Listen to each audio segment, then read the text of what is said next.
We all want our creative work to be seen, like Uh-huh. to really connect with an audience and have them get what we're trying to say. But I've been thinking lately, and it's not just about talent. It's definitely more than just raw ability. It is, Yeah. exactly. So we're diving into this podcast script called Creativity to the World and Beyond, Believing in the Circumstance.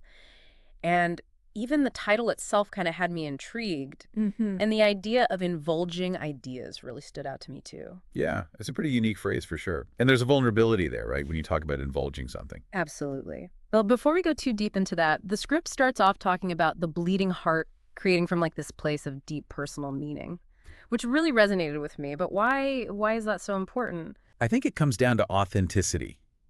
When you think about the artists that move you, those artists whose work really stays with you long after you've experienced it, there's a certain vulnerability there and a rawness that comes from tapping into something very personal.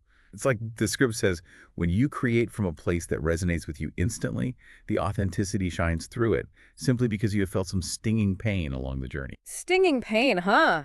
That's a strong image. It is. But it makes sense, right? Yeah, All of our struggles, our joys, they become part of the creative DNA. exactly. Think about Frida Kahlo and her self-portraits. They're full of pain, but they're also full of resilience too. And then musicians like Kendrick Lamar, whose lyrics reflect his experiences growing up in Compton, their work is so powerful because it's just infused with their lived experiences. Yeah, so it's not just about technical skill then. It's Yeah. about channeling your own story, your own unique story into your work. It is. That's pretty fascinating. And audiences can sense that you know. There's a reason why we're drawn towards art that feels genuine, art that makes us feel something. But here's where I get stuck a little bit. There's this pressure to be successful, right? To get your work out there and have it blow up overnight, especially with social media. I mean, how do you reconcile that with this whole bleeding heart approach, which feels so personal and maybe even a bit fragile? Yeah, that's a really good question. Yeah. And the script actually addresses this tension. It argues that the pressure to achieve instant success can actually be really counterproductive. Yeah. And they compare it to like expecting a seed to just sprout into a full-grown tree overnight.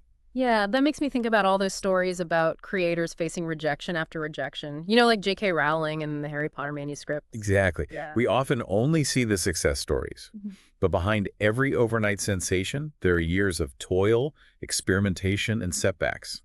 It's more about playing the long game, focusing on honing your craft and trusting that the right opportunities will emerge over time. It's not a sprint, it's a marathon. So how do you stay motivated then? When you're in the thick of it and you're facing those rejections and you know the pressure to make it, the script talks about embracing the process, but I'm struggling to connect that with this long game that you're describing. I think it's about finding joy in the act of creation itself, not just fixating on that end goal. And this is where embracing the process becomes so crucial. But how do you actually do that? When you're pouring your heart into something and it's met with criticism or indifference, it's hard to find the joy sometimes, isn't it? It definitely is a challenge, but I think it's about reframing how we think about those challenges. And the script emphasizes that, obstacles are actually opportunities for growth. It's in those moments of struggle that we refine our skills, we push ourselves creatively, and we even discover new depths within ourselves. So it's about seeing setbacks not as failures, but as stepping stones then. Exactly. Think about a sculptor, chipping away at a block of marble. Each chisel stroke, even the ones that seem to set them back, is part of the process of revealing the beauty within. That's a great analogy. It makes me think about how I approach my own creative process. I tend to get so focused on the end product, that I forget to just enjoy the journey sometimes. But what about sharing your work? Putting it out there for the world to see. That's where this whole idea of indulging ideas comes in, right? It is, yeah. Indulging ideas is like the bridge between passion and courage. Oh, that's a great way to put it. It can be scary though, right? Putting your heart and soul out there knowing it might not be well received. I have to admit some of my best stuff I haven't shown anyone because I'm afraid of that. Well, the script talks about how in today's world, it's hyper-connected. Yeah. And that makes it feel even more daunting. Like we're constantly bombarded with all this perfectly curated content and highlight reels of everyone else's successes. And it's easy to get caught in the comparison trap and start questioning your own worth. Yeah. You know, Tell me about it. I'm constantly battling that feeling, especially when I'm on social media. makes indulging ideas feel like this huge risk. I mean, what if people just don't get it? Yeah, well, the script argues that it's not about pleasing everyone. And actually, trying to appeal to the masses can sometimes dilute your unique voice. It's more about connecting with those people who really resonate with your specific message and your style and your perspective. So it's more about finding your tribe then than achieving mass appeal. Exactly. Indulging ideas is about being vulnerable and authentic and knowing that you'll attract the people who genuinely appreciate your work. And those people are sometimes harder to find, especially with the vastness of the internet. But the connection is much deeper and more meaningful when you actually do find them. That makes me think about algorithms. You know, the algorithms that control what we see online? How do you even reach those people when you're competing with millions of other creators? Yeah, that is the challenge that creators are facing today. And the script doesn't shy away from that. But it suggests that instead of trying to game the system, just focus on creating work that's true to yourself, and the right people will find you, even if it takes time. It's about believing that your work has value, even if it's not instantly viral. So it's about trusting the process and, like the script says, believing in the circumstance. Exactly.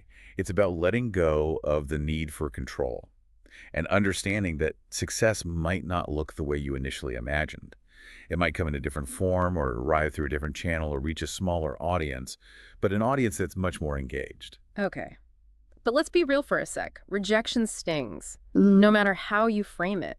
I'm thinking about writers who get dozens of rejections before they get a book deal, or musicians who play to empty bars for years. How do you deal with that emotional toll? But the script acknowledges that rejection is part of the journey, and it can be really discouraging. But it also emphasizes the importance of developing resilience. It's about seeing rejection not as like a reflection of your worth, but as feedback and an opportunity to actually learn and grow from it. That's easier said than done, though. I mean, how do you shift your mindset to actually see it that way? It's so natural to take those rejections personally. I think it's about understanding that rejection is subjective a lot of the time. You know, what one person finds unappealing, another might think is brilliant. It's about recognizing that your work is not going to resonate with everyone. And that's okay. So how do you know then when to keep going, to keep indulging versus, when to maybe rethink your approach? That is a tough one. And I think it comes down to being honest with yourself Mm. and reflecting on your work. Mm. Are you getting consistent feedback that, maybe points to areas for improvement? Mhm. Are you still passionate about the work, even if it's not getting the recognition you would hope for? Are you learning and growing through the process, even if it's painful?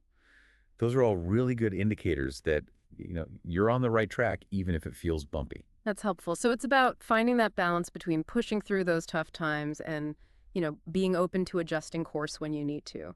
But this whole conversation seems to be circling back to this idea of believing in the circumstance. What does that actually mean to you?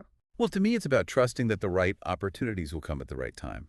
Mhm. It's about letting go of that illusion of control and being open to the possibilities that might come in some unexpected ways. So it's kind of like surrendering to the journey. It is. Yeah. But it's not about being passive either. It's about putting in the work, honing your craft, and putting yourself out there while also being open to the idea that success might look a little different than you originally planned. Yeah, I'm starting to see how all these concepts kind of fit together. The bleeding heart is like the fuel, and then the long game teaches you perseverance. And embracing the process helps you kind of navigate those challenges that you're going to face. And then indulging ideas is the act of sharing that passion with the world and trusting that the right people will connect with it. It's a really beautiful way of putting it. It's really about aligning your inner world with the outer world, you know, aligning your passion with your purpose and trusting that, the circumstances will support you if you just stay true to your vision. I feel like this has been such an insightful conversation. Like, I have a whole new framework now for understanding my own creative journey. I'm so glad to hear that. It's been a pleasure unpacking these ideas with you. But before we wrap up, there's one more point in the script that I wanted to touch on. It talks about finding joy in the creative process itself. Why is that so important? Especially, when things get tough. I think it's because if you're not finding some level of enjoyment in the act of creating itself, it's easy to burn out, Hmm. especially when you're in it for the long haul, Mm. you know? Right, because if it's all about external validation, like getting the likes or the awards or the book deals, then it's easy to feel deflated when those things don't happen or Yeah. when they don't come as quickly as you want. Exactly. The script actually uses a metaphor about this. Hmm. It compares it to a garden. You plant the seeds and you nurture them, but you can't control the weather or when things are going to grow. Right. You can't control the harvest. Right. But you can still find joy in taking care of the garden, Mm. you know, even when you're not sure what the end result's going to be. That's such a good way to think about it. It really does take the pressure off of the outcome and lets you focus on the process, the day-to-day act of creating. It reminds me of something you said earlier about, just finding those small moments of joy, Mm. those little victories along the way. Yeah, those small moments are huge. Yeah. It might be discovering new technique or having a breakthrough in understanding a concept or even just experiencing that flow state when you're just completely absorbed in what you're doing. Those are the things that keep you going when the bigger picture feels a little overwhelming. Yeah, and it's those things that remind you why you're doing it in the first place. Exactly. I'm really starting to see how all of this fits together now. You know the bleeding heart that provides the fuel, and then the long game that teaches you to have patience. And embracing the process, which helps you find the joy, even in the middle of all the challenges. And then indulging ideas, that's the act of sharing your voice with the world, Right. trusting that the right people will find it. Yeah. And believing in the circumstance. That becomes the overarching philosophy that guides you through all of it. This has been so eye-opening for me. It's given me like a whole new perspective on what it means to be creative, Mm. not just in terms of what you produce, but just in how you approach life with this sense of curiosity and resilience and trust. And maybe even more importantly, it gives us permission to let go of perfectionism Mm. and embrace the messiness and the vulnerability and the uncertainty of it all. You know, Yeah, that's such a powerful message, I think, for anyone who's ever felt stuck or discouraged or unsure of where they're going on their creative journey. So to kind of wrap things up, what would you say is the most important takeaway from all of this? well, for me, it's simple. Your creativity matters. Don't let anyone tell you otherwise. Nurture it, challenge it, share it with the world, and trust that the right people will find it. Well said. I remember, even if it doesn't turn out exactly as you planned, the journey itself can be so rewarding. It really can. Those unexpected detours, the challenges, the failures, they all contribute to making your journey unique and meaningful. This has been such a great conversation. I feel like I have a whole new toolbox to use now. Me too. It's been a real joy diving into these ideas with you. And to our listeners, we hope this deep dive has given you some new ideas too, and inspired you to embrace your own creative journeys no matter where they lead. Remember, there's no right or wrong way to be creative. Just keep creating, keep exploring, and keep sharing your voice with the world. Until next time, keep diving.